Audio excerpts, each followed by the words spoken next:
गरिबीवर मात.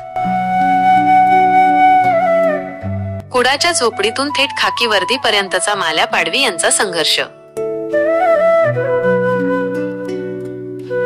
रवींद्र वळवी.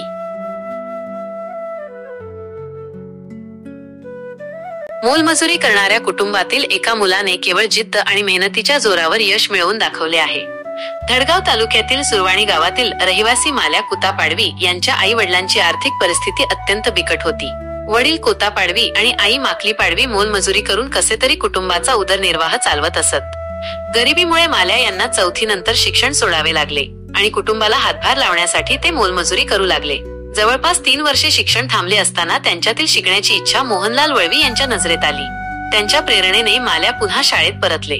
10वी साठी फॉर्म नंबर 17 भरत माल्या यांनी खासगी विद्यार्थी म्हणून माध्यमिक विद्यालय सुरवाणी येथून 10वीची परीक्षा दिली आणि यशस्वी झाले. त्यानंतर नंदुरबार येथील यशवंत ज्युनियर कॉलेज मधून त्यांनी 11वी आणि 12वीचे शिक्षण पूर्ण केले. शिक्षणासोबतच त्यांनी नोकरी मिळवण्यासाठी प्रयत्न सुरू ठेवले.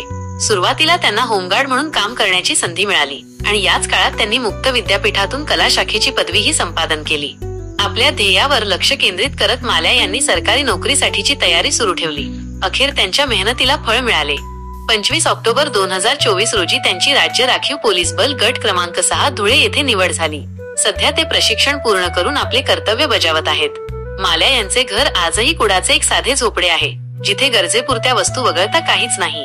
पण याच साध्या घरातून बाहेर पडून माल्या यांनी शिक्षण आणि नोकरीच्या माध्यमातून आपले भविष्य घडवले. त्यांचा हा संघर्षमय प्रवास केवळ एका व्यक्तीचे यश नसून गरिबी आणि प्रतिकूल परिस्थितीवर मात करून यशस्वी होण्याची जिद्द दाखवणाऱ्या प्रत्येकासाठी एक प्रेरणादायी गाथा आहे.